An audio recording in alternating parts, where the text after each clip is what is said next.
Il y a beaucoup de gens qui sont arrivés du nord et du sud, de Ashkelon, de Kiryat Shmona, qui sont à Natania. On essaye de les aider aussi. Il y a quelques jours, j'avais énormément de habits, énormément de chaussures pour les bébés, des jouets qu'on a donné à des gens qui sont sortis de cette Shoah. On doit regarder les gens dans les yeux pour comprendre qu'est-ce qu'ils ont passé. Ils sont sortis sans rien du tout.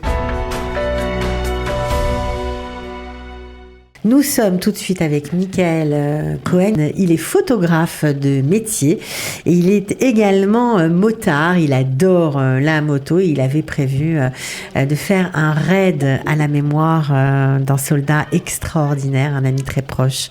Bonjour Michael. Bonjour Michael. Bonjour tout le monde. Alors, est-ce que tu peux nous dire en 2 mots qu'est-ce que tu avais prévu avant la guerre de faire à la mémoire de ton ami Bar? En fait, moi et Bar, on était des bons copains on aimait beaucoup les Harley Davidson, les motos, les bikers, le ride, se balader en Israël. On avait des grands rêves à faire des choses avec les motos et on a créé un système qui dit que les motards, les bikers peuvent être des gens volontaires et peut faire des belles choses comme des bikers. C'est-à-dire que on a commencé ce système avec contre la violence des femmes et on a regroupé plus que 1200 motos pour dire en fait que les hommes ne doivent pas avoir de la violence excusez-moi pour mon français, de la violence pour les femmes. Et voilà, depuis on a continué et on a fait des belles choses avec la moto pour les gens qui ont vécu la Shoah, pour beaucoup de choses. Pour vraiment. Oui. Qu'est-ce que vous faisiez exactement? C'est quoi? C'est des rallyes que vous organisiez? C'est quoi? Voilà. En fait, il y avait une femme qui s'est assassinée de son mari. Et ça m'a touché beaucoup. Et à un moment que j'ai dit à Bar, qu'on a commencé, c'est pas possible qu'on fait pas passer le message. En hébreu, on dit Gever Amiti Lomarim Yadayim. C'est-à-dire qu'un vrai homme qui se prend pour un homme, c'est pas normal de frapper une femme. Et avec cette phrase, on est sorti de Tel Aviv jusqu'à Natania, plus que 1200 motos, pour passer le message, pour vraiment dire que c'est pas normal de faire ça. Et si tu fais un truc comme ça, t'es pas un homme. Et on avait des drapeaux partout, on est dans la télévision partout. Et le message il a bien passé parce que ça donnait un peu à des gens à entendre que qu'est-ce qui se passe dans la violence, qu'est-ce qui se passe dans des appartements quand nous on ferme la porte dans notre maison, notre voisine. Elle souffre, il y en a des gens qui souffrent, il y a des enfants, il y a des femmes qui se fait abattre, on dit abattu, qui se font battre, qui se battent. Et là, dès qu'on a fait ce premier ride, les gens ils ont compris que on doit ouvrir les oreilles, on doit ouvrir les yeux, et c'est pas de vivre dans ta maison et c'est tout. C'est-à-dire que quand tu passes dans l'ascenseur, tu vois une femme qu'elle est un peu triste peut-être, ou elle a un petit coup sur la figure, tu poses la question, comment vas-tu? Tout va bien? Tu dois de l'aide? C'est-à-dire qu'on a fait un changement. Une prise de conscience, oui, une prise de façon, voilà, de regarder les choses. Les gens, ils n'ont pas très compris. Et pourquoi moi, je voulais prendre les bikers? Parce que les bikers, ils ont une image de tatu, de plein de bijoux, de barbe, de très costaud. Et en fait, c'est des gens, c'est une gentillesse et des gens, on va dire, un peu aussi fragiles, qu'avec ces gens, j'ai fait passer le message. Très bien. Donc ça, c'est... Et en fait, Bar, tu l'as fait avec ton ami Bar? Voilà. En fait, Bar aussi, il était, quand on le regardait dans sa façon visuelle, c'était un mec comme un grand frigo. Il était énorme. Et si tu connais pas son âme, tu peux avoir peur d'un mec comme ça. Mais c'est ça le message, que les gens ne doivent pas avoir peur, et il y en a des gens qui sont bien, les bikers, c'est des gens qui sont bien, qui peuvent aider. Alors qu'est-ce que voilà, tu devais faire pour Bar, puisque malheureusement Bar n'est plus de ce monde? Voilà, et en fait quand Bar est mort, j'ai reçu le message que Bar est tombé à Jenin, Il est rentré à côté de Jenin parce qu'il y avait 3 Mechablim, des terroristes, qui voulaient rentrer dans une yeshuv, qui s'appelle Ganer. Et en fait, Bar est rentré pour les attraper. Il a reçu 3 balles et il est mort. Et automatiquement, quand j'ai reçu ce message, je savais que tout ce qu'on a fait avec les motos, les bikers, ça va être pour Bar. Et j'ai commencé à penser comment je vais je sais pas si ça se dit, mais vendre cette histoire. Et c'était biker, ride, bar, et c'est devenu ride for bar. Et quand je suis arrivé dans la maison de sa mère, quand il est mort, son frère Amos, il m'a dit, Michael, fais la dernière route avec bar. Et on s'est vite fait regrouper 60 motos et on est parti avec bar jusqu'au cimetière pour faire ce massa, cette journey. Son dernier ride, voilà. Et depuis, c'est devenu Ride for Bar. Et dans ce Ride for Bar, en fait, on parle contre la violence, sur la patience, sur la redoute, sur le côté gauche, droite, Ashkenazi, Mizrahi. Et en fait, on se regroupe entre bikers et on laisse toutes les choses, tous ces systèmes, ces stéréotypes, on le laisse dehors pour faire un ride. Et sur le nom de Bar Falar qui est mort. Et voilà. Et on a fait ça. Dans le 19 octobre, on devait faire le deuxième au bord du lac de Kinneret. Avec, on attendait à plus que 1500 motos parce que la première fois qu'on l'a fait dans le sud, c'était je ne sais pas si on dit malgrément. Malheureusement. Voilà, malheureusement, c'était un grand succès. Dans un côté, on était très triste, mais dans l'autre côté, on était content que vraiment on peut passer le Zikaron de Bar. Alors aujourd'hui, vous n'avez pas pu, évidemment, vu la situation dans laquelle nous nous trouvons, puisque nous sommes en guerre, vous n'avez pas pu effectuer ce ride. Est-ce que vous avez fait autre chose à la place ? Dans le 7 octobre, normalement, je devais être dans un ride, dans une route au sud qui s'appelle Kvish SR, 5 heures du matin, on était plusieurs motos. Et on a entendu les sirènes, on a entendu la Hazakot, et bon, on a compris qu'il y a quelque chose qui s'est passé. Je suis parti vite fait de Ashdod à Natania. J'ai allumé la télévision et j'ai compris qu'on est dans une guerre.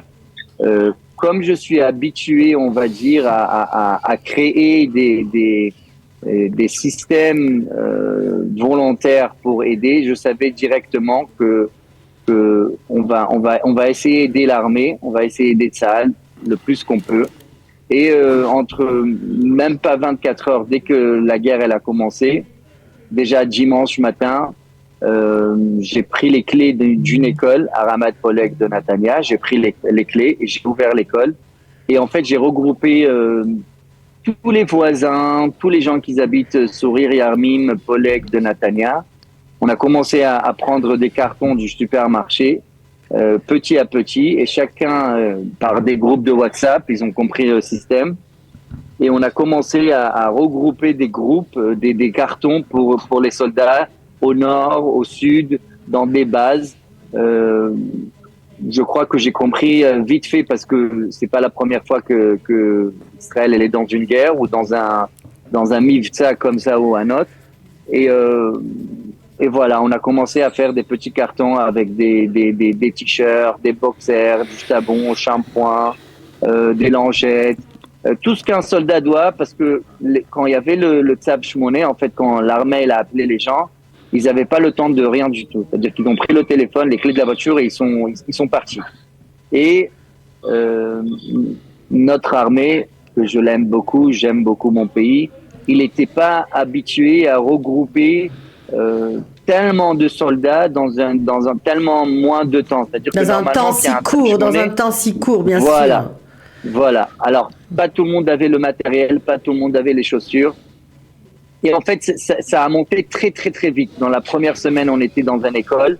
Dans la deuxième semaine, le Kenyon de Eriamim, il m'a appelé. Il m'a dit, écoute, Michael, vous êtes déjà un très grand projet. Je veux que vous venez ici. Je veux vous aider avec tous les magasins qu'il y a au Kenyon, avec Et voilà, on a grandi beaucoup plus. Donc là, vous êtes au canyon et vous récoltez des marchandises, toujours pour les soldats, voilà. ou aussi pour les populations déplacées? Voilà, normal. J'ai commencé avec les soldats et comme il y a beaucoup de gens qui sont arrivés du nord et du sud, de Ashkelon, de Kiryat Shmona, qui sont à Netanya, et on essaye de les aider aussi. Il y a quelques jours, j'avais énormément de habits, énormément de chaussures pour les bébés, des jouets qu'on a donné à des gens qui sont sortis de cette Shoah qui s'est passée dans le Otef Haza. C'est vraiment, on doit regarder les gens dans les yeux pour comprendre qu'est-ce qu'ils ont passé. Ils sont sortis sans rien du tout, pour les habits qu'ils avaient sur eux, et c'est tout. Les gens, ils viennent et c'est extraordinaire. Ils sont timides de demander. Bien sûr, mais ils n'ont plus rien. Ils n'ont plus de maison. Ils n'ont plus rien. Voilà. C'est vraiment terrible, quoi. Ils sont vivants. Tous les gens du Otef. C'est déjà pas mal, mais. Voilà. Moi, il y avait un moment que je voulais apprendre un peu plus qu'est-ce qui se passe dans le Otef Haza. Je suis descendu avec une voiture. Je suis parti à Kfar Haza. Je suis parti dans quelques kibbutzim pour vraiment comprendre c'est quoi la situation. Et en fait, c'est une part d'Israël qu'on doit reconstruire parce qu'il n'y a rien du tout. C'est-à-dire que les maisons, ils sont détruits. Il y a la mort partout. Et ces gens qui sont là, c'est comme des réfugiés. C'est vraiment des gens qui ont... Bon, la chance qu'on est un pays, Am Israël, il est très très fort. On s'en fait attraper. On n'était pas prêt pour cette guerre. Mais je suis sûr que ça va prendre un peu du temps. Mais ces gens, ils vont avoir la maison. Ils ont encore une plus belle maison. Et ils vont repartir habiter dans tous les kibbutzim, dans le nord, dans le sud. Et nous, notre rôle qu'on a maintenant comme les Zrachim, comme les Toshavim de chaque ville, c'est de soutien ces gens, de aider avec un petit jouet, de aider avec un petit carton qui te donne un peu le goût de la maison. Bien sûr, Michael, comment on peut faire pour vous aider si on a envie de vous donner des vêtements, de l'argent? On fait comment? On vient au Canyon Yeriamim mais on vous distribue tout ça, ou il y a un lien, il y a un groupe, il y a quelque chose? Je vais vous le dire très honnêtement. Les gens qui me connaissent, les gens qui me donnent confiance, qui me connaissent vraiment, ils n'ont pas de problème de me donner de l'argent. Ils savent qu'avec cet argent, je vais acheter soit du matériel pour les soldats, soit des habits, ou tout ce que les soldats doivent. Les gens qui me connaissent un peu moins, ils peuvent rentrer dans un paybox que j'ai, mettre et donner de l'argent là-bas. Les gens qui me connaissent pas du tout et ils veulent aider, ils peuvent venir à Yeriamim. Et en fait, on a créé des listes dans tout le Kenyan, dans tous les magasins, avec une liste que tous les soldats doivent. C'est-à-dire que des serviettes, des habits chauds, des chaussettes, des boxers, et chacun achète et il apporte ici. Si vous voulez, je peux vous faire un petit tour pour que vous regardiez ce serait comment sympa. c'est. Faites-nous un petit tour et puis on va se quitter comme ça. Ok. Attendez, je vais changer la caméra. Ok, alors là, on a le côté de l'eau. On regroupe de l'eau parce qu'il y a un peu des problèmes de l'eau. On a des boissons. Ça, c'est des boissons spéciales qu'on a achetées pour les soldats. Ça s'appelle isotherme. C'est des boissons qui donnent des énergies, qui te redonnent le sel et le sucre que tu perds quand tu fais des exercices.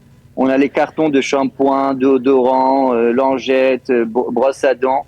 C'est vraiment sélectionné. Là, on a le café. On regroupe même des choses pour s'ils se blessent ou on peut aider, des boîtes. Là, on a des snacks d'énergie parce que le soldat, il peut rien prendre sur lui. Il peut prendre vraiment des petits trucs comme ça qu'il met dans sa veste. Et en fait, deux trucs comme ça, ça lui fait comme un repas. On est arrivé à toucher la main sur des titiotes même pour des soldats qui demandent, des t-shirts, des chaussettes, des serviettes propres.